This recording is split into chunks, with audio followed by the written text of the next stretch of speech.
হঠাৎ করে একটা গুমোট হাওয়া বাংলাদেশের আকাশে ঘুরপাক খাচ্ছে।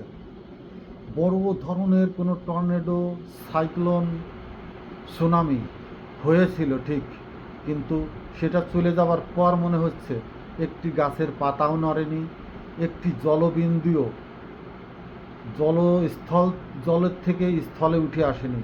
কোনো গাছের শাখা বড় জোরে আন্দোলিত হলেও কোনো শাখা ভেঙে পড়েনি। কোনো মানুষ ক্ষতিগ্রস্ত হয়নি, কোনো গৃহের ক্ষতিগ্রস্ত হয়নি, কোথাও যেন কোনো কিছু হয়নি। কিন্তু একটা গুমোট হাওয়া যেন বাংলার এই পরিমণ্ডলে, বায়ুমণ্ডলে হতাশা, হাহাকার, নীরব চাপা কান্না বয়ে বেড়াচ্ছে। কার যেন আর্তনাদের শব্দ, কার যেন হাহাকারের শব্দ, কোন কবরস্থান থেকে যেন নির্বিকারে আত্মীয় স্বজনদেরকে ক্রন্দনরত অবস্থায় ডাকছে, বেইমানি করুন আমাদের সাথে, আমাদের রক্তের সাথে। আপনারা যদি লক্ষ্য করেন, প্রায় 11-17 মতো ডক্টর ইউনূসের তত্ত্বাবধানে অন্তর্বর্তীকালীন সরকারকে চ্যালেঞ্জ করতে হয়েছে। প্রায় 1100 মতো ছোট বড় আন্দোলন, বিক্ষোভ, অগ্নিসংযোগ, হরতাল, বিভিন্ন ধরনের অরাজকতার সৃষ্টির জন্য, রাজনৈতিকভাবে বর্তমান সরকারকে অস্থিতিশীল করার জন্য, হেয় প্রতিপন্ন করার জন্য, দুর্বল করার জন্য, প্রশ্নবিদ্ধ করার জন্য এমন হীন কোনো কর্মকাণ্ড করা হয়নি যা অতীতে কখনো এদেশের ইতিহাসে এত কম সময়ে এতটা ব্যাপকতার সৃষ্টি করেছিল। তারপরেও দেশটা যেভাবে এগিয়ে যাচ্ছিল, সংস্কার হচ্ছিল, স্পেশাল ট্রাইব্যুনালে বিচার হচ্ছিল, সেই স্বৈরা শাসকের বিরুদ্ধে পদক্ষেপগুলো দৃশ্যমান হচ্ছিল, কিন্তু হঠাৎ নির্বাচনী তারিখ, নির্বাচনী তফসিল এবং নির্বাচনমুখী হয়ে ওঠার পর সেই সমস্ত আন্দোলন কোথায় যেন চোখের পলকে একেবারে নিমিষে শেষ হয়ে গেল। বাংলাদেশে যেন আর কিছুই হয়নি, কোনো সমস্যা নেই, কোনো ভাবলেশহীন আনকনসিয়াস একটি জাতিতে হঠাৎ কেন পরিণত হয়ে গেল। হুট করে জাতিসংঘের অধিবেশনে যাওয়া ফখরুল ইসলাম আলমগীর বলছেন তিনি ডক্টর ইউনূসের চোখে জিয়াউর রহমানের আদর্শ দেখছেন। জামাত ইসলামের তাহের সাহেব বলছেন বক্তৃতায় নোবেল পাওয়ার যোগ্য ডক্টর মোহাম্মদ ইউনূস। এনসিপি যদিও কিছু বলেনি, তাদের ভিতরকার কথা বলবার হয়তো তারা সাহস পাচ্ছে না, অথবা তাদেরকে জাস্ট পিঠ চাপিয়ে সান্ত্বনা দেবার মতো একটি অবস্থান দেখানোর জন্যই ডক্টর ইউনূস তাদেরকে নিউ ইয়র্কে নিয়ে গেছেন। এই যে গুমোট হাওয়া, গুমোট আবহাওয়া, এর কেটিয়ে ওঠার সম্ভাবনা পথ হয়তো একমাত্র যেটা দেখছি দাওয়া, নির্বাচন। কিন্তু নির্বাচনটা কি হঠাৎ করেই সব সমস্যার সমাধান দিতে পারছে? সেই স্পেশাল ট্রাইব্যুনালের বিচার যেটা লাইভে দেখানোর কথা ছিল সেটা নিশ্চুপ হয়ে গেছে। যেটা সংস্কারের জন্য যে নিয়াজ সাহেবের যে প্রচেষ্টা, ঘন ঘন মিটিং, একদিনে 2-3বার মিটিং, ঐকমত্য কমিশনের সেই জোরালো পদক্ষেপ একেবারে নিমিষে ধুলিস্যাৎ হয়ে গেছে।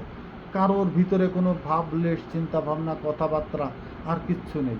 মিডিয়াতে যেটা আসছে প্রবহমান, সার্বিক এমন একটা ভাব মিডিয়া দেখাচ্ছে যেন কোনো তো কিছুই হয়নি, এরকমই তো ছিল দেশ, আমরা তো এরকমেরই আছি, ভালো আছি, সুষ্ঠু আছি। কিন্তু এই গুমোট ভাব কিসের ইঙ্গিত বহন করে?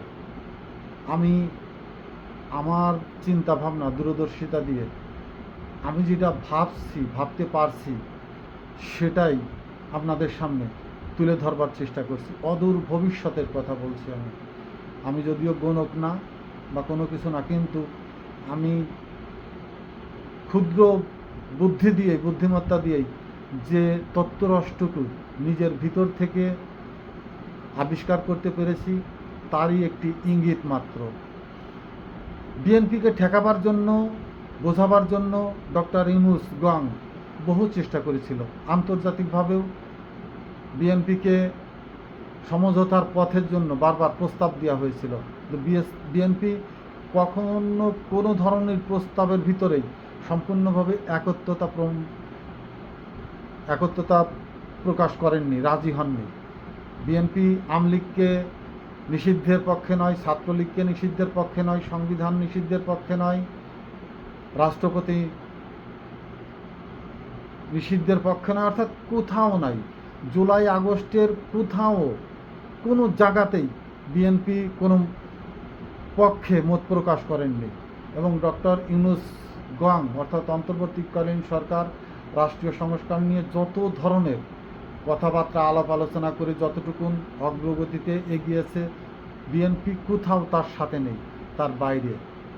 দেশের ভাবমূর্তি নিয়ে বিএনপি যে প্রশ্নবিদ্ধ পদক্ষেপগুলো নিয়েছিল, তার থেকে পরিত্রাণ পেতেই, তার থেকে মুক্ত হতেই ডক্টর ইউনূস এবং ডক্টর ইউনূসের পিছনে যে শক্তি কাজ করছিল, তারা হঠাৎ টার্ন নিয়েছে, মুভমেন্ট চেঞ্জ করেছে, রাজনৈতিক প্রেক্ষাপট বদলে ফেলেছে।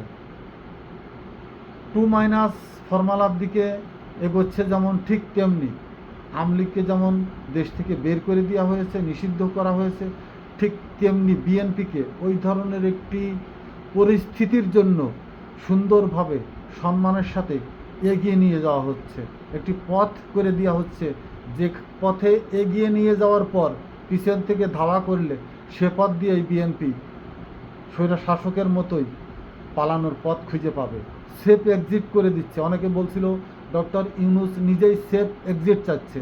আমার দৃষ্টিতে ডক্টর ইউনূস বিএনপিকে সেফ এক্সিটের পথ বাতলে দিয়েছে। সেটা হলো নির্বাচন হবে, বিএনপিকে অবশ্যই ক্ষমতায় নেবে, বিএনপি অবশ্যই ক্ষমতায় যাবে, এবং তারপরে কতদিন কত সময় ক্ষমতায় থাকে এবং কোন কৌশল তার বিরুদ্ধে ব্যবহার করা যায়, সেটারই অঙ্ক করছে অন্য দেশে বসে অন্য কেউ।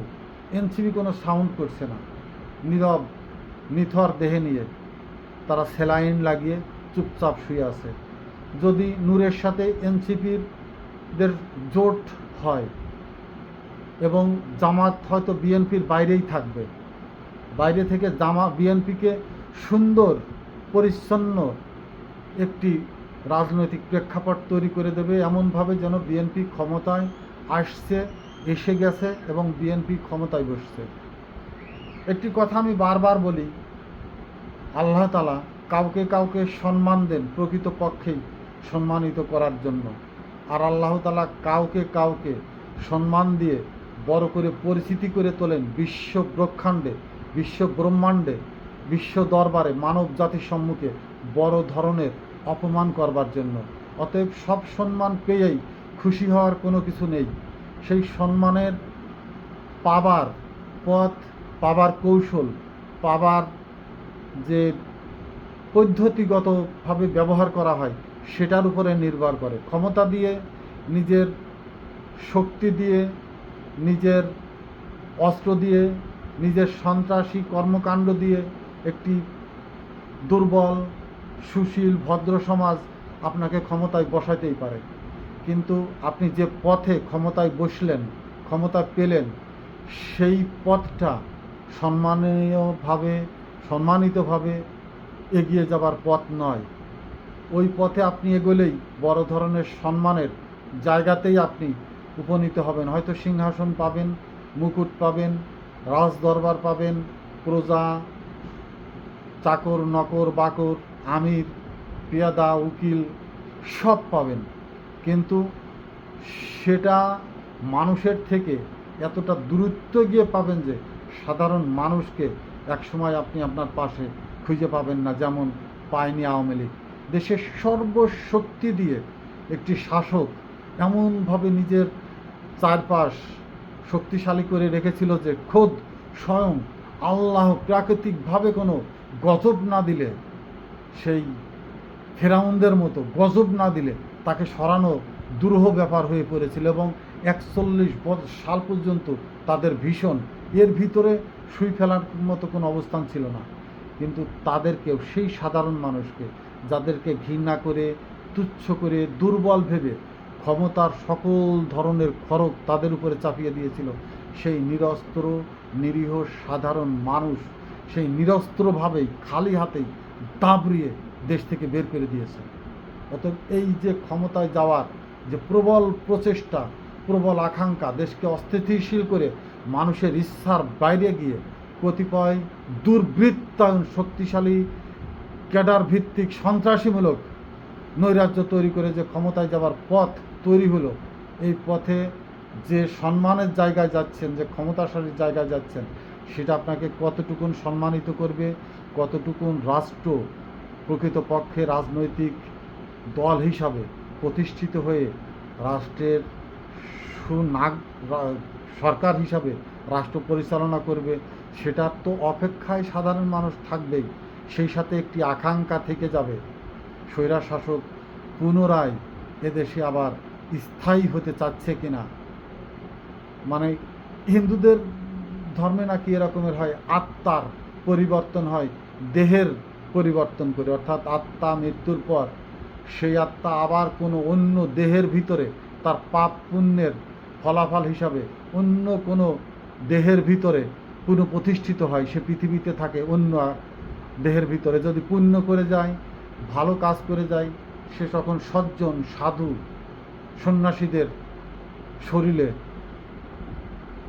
তার অবস্থান তৈরি করে পৃথিবীতে ফিরে আসে। পাপ করে গেলে কুকুর বা পশু, নিম্নজাতের শুয়ার, এই জাতীয় পশুদের ভিতরে নাকি প্রতিস্থাপিত হয়।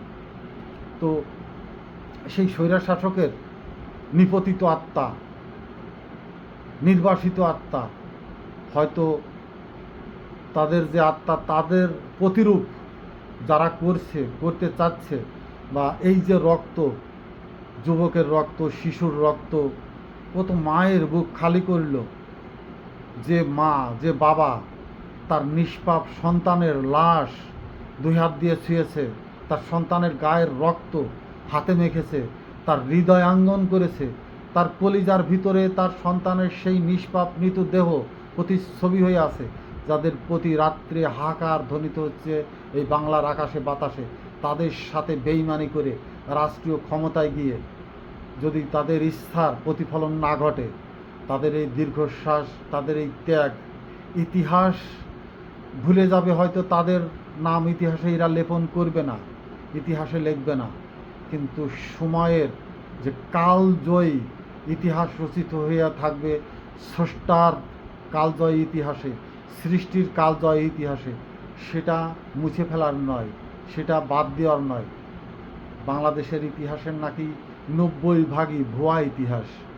আমিও যতটুকুন যাদের লেখায় পড়েছি কিনা, অনেকটাই নাটকীয়ভাবে মিথ্যা অভিলাষপূর্ণ রচনা করে গেছেন নিজেদেরকে ইতিহাসবিদ হিসাবে তুলে রাখার জন্য, তুলে ধরবার জন্য, কিন্তু প্রকৃতপক্ষে সত্য ইতিহাস উঠে আসেনি। সেই ইতিহাস বলতে গেলে আমার শত্রু আরও বেড়েই যাবে।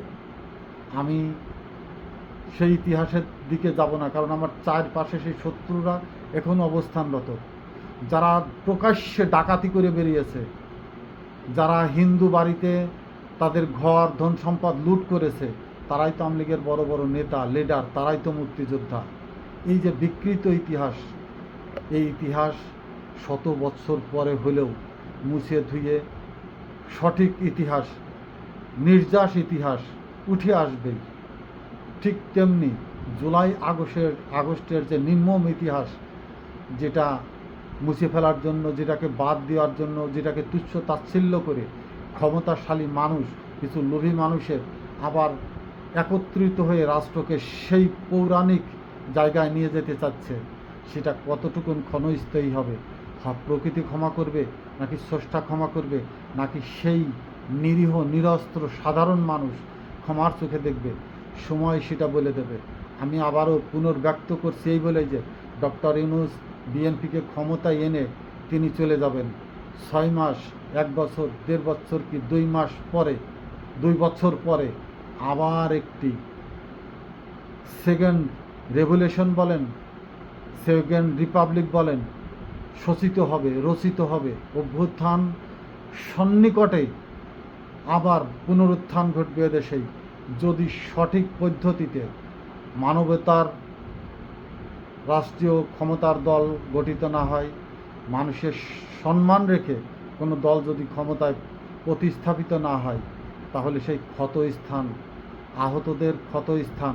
আহতদের পঙ্গুত্ব বরণের আগেই তারা নূতন করে আবার আহত হবে, আবার পঙ্গুত্ব বরণ করবে। অতএব মানুষের আত্মার অভিশাপ, প্রকৃতির ভয়াল প্রতিশোধ এবং স্রষ্টার প্রতিশ্রুতির প্রতি যদি সম্মান দেখাতে ব্যর্থ হই আমরা, আমাদেরকে কোথাও কোনো ঠাঁই হবে না, ক্ষমা পাবো না, এ পৃথিবীতেও না, মৃত্যুর পরও নয়। অতএব সাধু সাবধান। আসসালামু আলাইকুম।